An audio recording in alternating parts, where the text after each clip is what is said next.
The SCC Challenge presents SCCCast Episode 2, Gossip, Science, and Health. Oh yeah!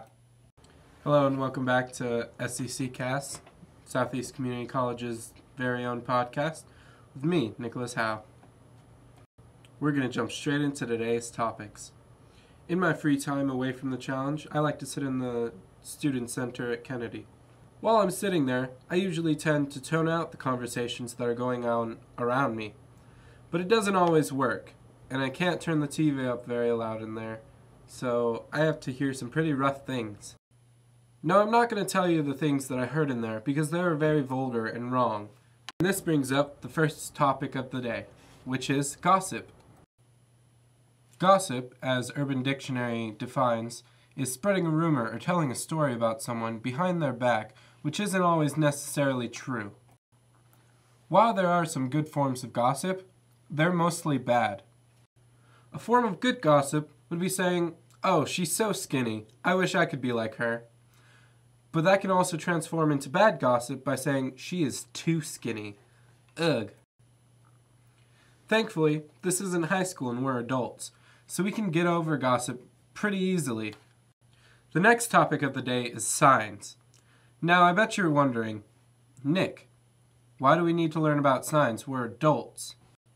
Well, that's very true, but I just wanted to point out a few things that have helped me over the past few weeks. I decided to go around Jackson and Kennedy and take pictures of signs. There are exit and entrance signs that define where you have to go to save yourself from either embarrassment or from a fire, but hopefully you'll never have to. Next we have area signs, which tell you where you are, or maybe even where you're trying to go.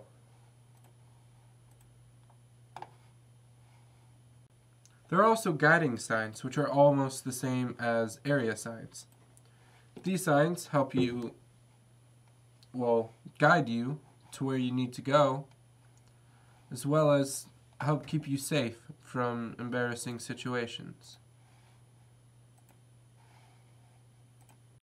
Then there are signs that are mainly for your safety.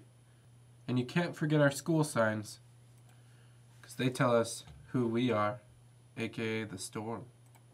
Last we have the health signs, which tell us how to wash our hands and to go home if we are feeling sick. Which brings me into the next topic, which is health. SCC provides hand sanitizing stations as well as disinfecting wipes for the computers on campus.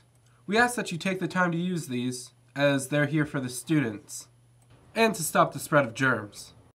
Now, you'll probably be missing classes and taking sick days, so it's best to have a buddy to get your homework and other educational items for you.